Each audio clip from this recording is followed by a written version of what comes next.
Sur la ligne de front, zone M23. Nous sommes escortés par le colonel Vianney Kazarama, un des chefs de la rébellion. Ici, justement, comme je viens de vous dire, c'est Mabenga. Mabenga, l'ennemi est à 5 km d'ici, devant nous. L'ennemi, c'est l'armée de Joseph Kabila, les FARDC. Près de la frontière ougandaise, le colonel nous montre l'étendue de sa conquête, un tiers du Nord Kivu. Tout ça, cette partie-là, jusque-là, même ici sur la frontière, comme ça, nous comptons cette partie. Pour l'heure, on observe un statu quo, mais une autre guerre fait rage, médiatique celle-là. Accusé d'exaction par l'ONU et Human Rights Watch, il s'agit désormais de faire bonne figure devant les caméras.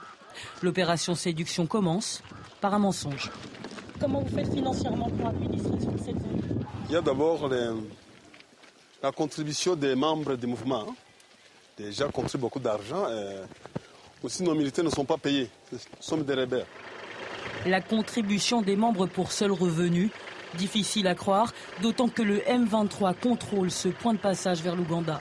Dans tout le territoire que vous contrôlez, les douanes, elles ne fonctionnent pas. Vous ne percevez pas de taxes sur les véhicules? Non, pas de taxes. Ça, c'est fermé. Le gouverneur de la province a fermé les taxes, donc pas de passage de véhicules. Et pourtant, derrière nous, 4 camions immatriculés en Ouganda, tous à l'arrêt, mais prêts à traverser. Vous allez payer une taxe? Oui, normalement. Pendant la scène, le colonel s'agite au loin. Son micro est resté ouvert.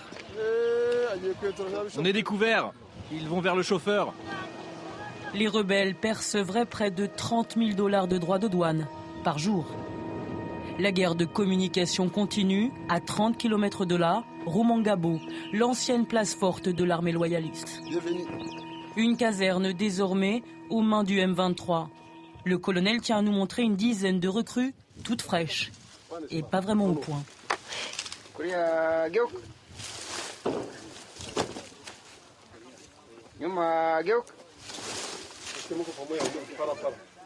Ils viennent terminer les formations militaires.